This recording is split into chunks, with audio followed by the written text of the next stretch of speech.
For the first time, AstraZeneca admits that the COVID vaccine that it makes can cause rare side effects in a tense legal fight with victims of defective jab. Now, I want to say a few things right off the bat. A lot of people on social media are like, aha, this proves it. And it's like, hold on, guys. AstraZeneca, I could be wrong.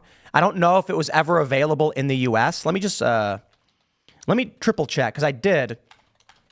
It was only Europe. And I'm pretty sure AstraZeneca, so 2022, AstraZeneca no longer pursuing U.S. approval for COVID vaccine. I don't know if that changed or whatever. I don't really follow where they went ultimately. But they, at least for Europe and for other places where they had released this vaccine, had never admitted that there were rare conditions that were causing injuries to people. And so now, because of a court case, they're finally admitting it. I also want to go over YouTube's medical misinformation policy, but I want to stress side effects of vaccines exist, and doctors will actually tell you this. I suppose there are bad doctors out there, and I feel like everyone has a unique experience. But let me just tell you mine. I called a doctor. This was during COVID, and I had talked. Oh man, who was this? It's been 4 years, so forgive me. But they basically said that you're like, how old? I'm like 30. What was I? 33, 34? Man, I can't believe how long it's been. That's absolutely wild. They were like, you don't need to worry about it. Oh, maybe this was 3 years ago, 3.5 years ago, something like that. They were like, you're young. I don't know. You don't want to get let older people get it, all that stuff. And they had mentioned possible side effects. Eric Clapton had talked about it. And I was like, sure, whatever. I didn't think much of it. But when I talked to medical professionals, they were like, there are side effects to all vaccines. There are side effects to all medical treatments. And I was like, oh. But then I see people online acting like it didn't exist. But here's the thing. It's like a culture war thing where people in corporate press and in the media were claiming these things didn't happen. And I'm like, how is it that we get banned and we have videos taken down for pointing out what is literally in the news that doctors will tell you? Well, because it's promoting vaccine hesitancy. Oh, dude, I love vaccines. I love them. I love them. You go do whatever you want, okay? Me, I got a bunch. I seem to be fine. I got yellow fever. I got Hep A. I got tetanus. I got all of them. Never got the COVID vaccine, though, because I was advised against it. I did end up getting monoclonal antibodies, though, which, according to the definition of vaccine, is functionally one, but not literally one. That is, what I was told was the monoclonal antibody treatment confers protections against reinfection. And I was like, oh, well, how about that? But anyway, I digress. Here's the story. They say AstraZeneca has admitted in court for the first time that its COVID jab can cause a deadly blood clotting side effect. The exceedingly rare reaction is at the heart of a multi-million-pound class action by dozens of families who allege they or their loved ones were maimed or killed by the pharmaceuticals Titan's defective vaccine. Lawyers representing the claimants believe some of the cases could be worth up to $20 million. Cambridge-based AstraZeneca, which is contesting the claims, acknowledged in a legal document submitted to the High Court in February that its vaccine can, in very rare cases, cause TTS. TTS is short for thrombosis with thrombocytopenia syndrome, a medical condition where a person suffers blood clots along with a low platelet count. Platelets typically help the blood to clot. That's really interesting. But this has been known, too. A lot of people call it the clot shot. And, here's the thing. A lot of people think that there's a lot of conspiracies, man. I'll just tell you, if you give everybody 2 or 3 doses of a vaccine, there's a rare side effect that it can cause thrombocytopenia or whatever it's called. And you have 300 million people and you give 1 billion people a vaccine, dude, you're going to get so many news reports about this happening to a lot of people. And it's funny that YouTube took down one of our episodes when I think it's actually one of the most boring and bland positions you can take on the issue, which is talk to a doctor. Don't take advice from me. I don't know anything about medical, but I can tell you this mathematically. If AstraZeneca is saying that blood clots are a side effect in this court case and you give 20 million people, you might end up with 1,000 news stories of people getting this. You may end up with stories of athletes having blood clots and heart attacks and strokes and things like this. It is still exceedingly rare, but you ramp up production administration and social media, and it's all anyone will hear about. It's what I refer to as the scaling problem. I'll put it like this for those that don't know the scaling problem. Some of you probably do because you've listened to my videos, but I haven't talked about it in like a year. If you give out 100, let's do this. You give out 100 slices of delicious cake, sweet, sweet vanilla birthday cake, and 1% of the cakes are stale. Yikes. How'd that happen? I don't know. Maybe the packaging got punctured. Well, 99 people, let's say they're all celebrities, are eating this delicious vanilla cake, and they're like, it's the best cake I've ever had. And then one guy goes on Twitter and says, my cake was stale and gross. No one cares. It's one guy complaining about, oh, that sucks for you, I guess. But it's 1%, right? Let's say you give out 100 million pieces of delicious vanilla birthday cake, and 1% are stale. That's 1 million people receiving stale birthday cake. It's the same margin of error. But then what happens is 99 million people eat their cake and don't say anything else. They don't care. And 1 million people post on social media, post news stories. And now all of a sudden you're like, why are there so many stories of this happening? How is this happening? And it's like, well, because the margin of error was that percentage. My point is, the side effects were always known. Doctors would tell you this. And what was happening is that we didn't have this massive burst of social media information. So everybody who gets negatively impacted, of course, tells their story. Everybody else just says, I don't know what you're talking about, don't care. The corporate press then claims you're a liar if you said it happened, and YouTube bans you for pointing these things out. It's a tough world, but I do think the important thing to understand is I don't think they're lying when they say that like the side effect rate is like 1 in 10,000 or whatever, or 1 in 100,000. But understand, 1 in 100,000 means if you've got New York City, I mean, we're talking 10 people in per million. We're talking in Manhattan Island alone, you're going to have 25 stories of this happening. And those 25 stories make it to social media, make it to the news outlets. And it's important to know, maybe the numbers are right, maybe they're wrong. And you got to make medical decisions for yourself without anyone coercing you. But that's going to result in a lot of people being freaked out and wondering how bad this really is. Now, I'll tell you this. I'm not going to tell you what to get.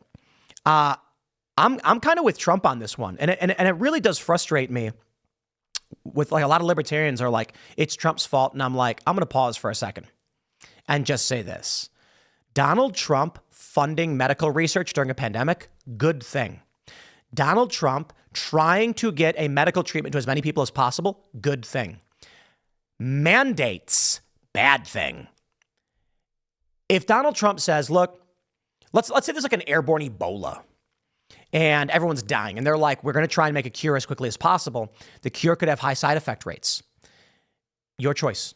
That's it. If someone came to me and said, look, you are at high risk of airborne Ebola, you can either sequester or take a vaccine. The vaccine has a high chance of causing side effects and it could be bad for you. Make your choice. The problem I've always had has never been the vaccine, never been the funding by Trump. Don't get me wrong. Fauci, NIH, all that stuff, bad. Gain of function research. I'm talking vaccine stuff. Mandated. That's the problem. Governments taking your tax dollars without approval, spending money, and then forcing you to take a medication is wrong. But I want to jump to YouTube's medical misinformation policy to break down where we're at, as we now have stories like this popping up. Okay, let's see. What are you not allowed to claim about vaccines? Claims that contradict health authority and World Health Organization guidance on safety, efficacy, and ingredients of currently administered and approved vaccines. Okay, I got to be honest, guys. The reason I'm pointing this out is YouTube has basically loose editorial guidelines, and the way they describe this, they could ban you at any moment for any reason and claim you violated the rules. The World Health Organization and Health Authority, what is that? Contradict Health Authority and World Health, what is that? Health Authority. It's arbitrary. Here we go. Vaccine safety. Content alleging that vaccines cause chronic side effects such as cancer or paralysis outside of rare side effects that are recognized by the health authorities. Who are the health authorities? Okay. I don't know about cancer at all. I know that there have been some stories, but I don't know if anything's definitive. Paralysis is called Guillain-Barré syndrome, and it tends to be temporary. Sometimes it's very serious, and they are exceedingly rare. But here's the thing. If I make a video where I say, guys, Pete Parada, for instance, drummer for The Defiant, gets kicked out of The Offspring because his doctor told him, you're at risk for Guillain-Barré, don't get this. And so he didn't, and they said, get out of the band. I mean, there are a lot of scumbags out there, but why should I risk suspension or removal on YouTube for this? That's insane. Example, claims that the MMR vaccine causes autism. I don't believe it does, to be honest. Claims that any vaccine causes contraction of COVID-19. I didn't even know people were claiming that one. That one seems dumb. It claims that vaccines are part of a depopulation agenda. Oh, is that why? I absolutely love this. This is the most shockingly offensive one on their list. Okay. Bill Gates said at a TED Talk that with technological advancement and vaccines, we can reduce population growth. What? YouTube, that's bannable? Okay, you're right. Bill Gates lied. It's fake news. Let me pull this up from Snopes,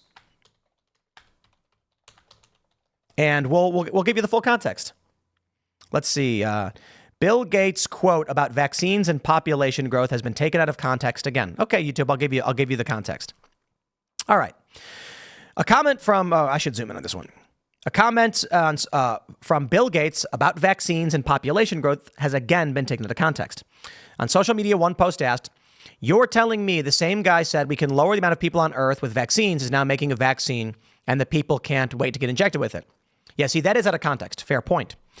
So Bill Gates, his quote is, "First, we've got population." He said during the talk organized by TED. "The world today is 6.8 billion people. That's headed up to about 9 billion. Now, if we do a really great job on new vaccines, healthcare, reproductive health services, we could lower that by perhaps 10 or 15%. But there, we see an increase about 1.3. Gates was not suggesting the global population should be killed off using vaccines.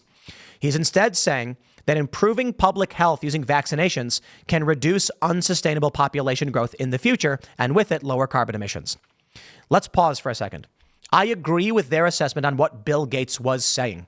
He's basically saying that with healthcare initiatives, with technological advancement, we do see population reduction across the board in many countries. As development increases, population growth decreases. Would you call that a depopulation agenda? Okay, so let's break this down. I think what YouTube is trying to say is that if you claim Bill Gates was saying the vaccines would kill people, which he's not saying, then they'll ban you. But I think this is so vague. What happens is the automatic removal process and moderators will just take you down anyway. Ridiculous. Bill Gates says he wants to reduce population growth so that from 7 to 9 billion, we actually go from 7 to 8.7 billion or whatever. He doesn't want too many people. Is that not depopulation? Okay, fine. I suppose what they're saying with depopulation is current population being reduced. But if you're talking about lowering the amount of kids somebody has at this time when we're already facing low population growth, would that not be considered depopulation? Silly. Bill Gates said that. Hey, don't look at me. I don't know. I read you the full quote in context. I don't know what that's about. I'll put it that way. Claims the flu vaccine causes chronic side effects such as infertility or causes contraction of COVID-19. I really don't think it's the case. I think the population growth issue is, I'll just throw it right at myself so I can comment. I'm 38. I don't have kids. Working on family planning stuff, mind your own business. But, hey, that's a thing. People aren't having kids. I don't think vaccines are doing it. Claims that HPV causes chronic side effects, such as paralysis. I think all of these things are rare, to be honest. But I think Guillain-Barré is publicly known. Claims that an approved COVID-19 vaccine will cause death, infertility, miscarriage, autism, or contraction of other infectious diseases. My issue there is, what if it's exceedingly rare but possible? I don't know that it is, to be honest. Claims that achieving herd immunity through natural infection is safer than vaccinating the population. Why can't you say that? A doctor couldn't say that? I'm not saying it's true. I'm just saying, why that rule? Content that promotes the use of unapproved or homemade vaccines. Please don't do that. I agree with YouTube on this one. Homemade COVID vaccines? Is that a thing? Don't do that. Don't do that at all. And then whatever. I don't know. The reason I brought it up is for the reasons pointed out. Like, YouTube's rules are nonsensical, okay? What do we have here? So the vaccine is made from genetically modified cold virus containing a snippet of COVID's genetic code, delivered to the muscle of the arm. In the bloodstream, it can attract a protein in the blood called the platelet factor. In rare cases, the body's immune system mistakes the platelet factor for a virus attacking it. The body's defensive antibodies clump together around the platelets, triggering blood clots. Interesting. I didn't know that. They say it's increasingly rare. I say this: don't take advice from podcasters. Talk to a doctor to get all of your information. But I do think it's important you know these things so you can ask your doctor about it. And I think YouTube is in the wrong in banning people who are trying to talk about this. However, I do think it's fair to say, no matter what your claim is, it should always be talk to a doctor, get a second opinion. If you don't know about these stories, how can you even ask? So if someone makes a wild claim, I do think it's fair for anyone making a claim to say, here's what I've heard, here's what I'm seeing, and here's a doctor who said this. Now you go talk to your trusted medical professional, ask them about it, and see how they break it down and what they can tell you. It's always about second opinions and expert opinions. I do think that matters. I don't think experts are the end-all be-all, and I think second opinions are extremely important in medicine, but there's your news. Have fun, YouTube. Next segment's coming up at 8 p.m. over at youtube.com/TimcastIRL. Thanks for hanging out, and I'll see you all then.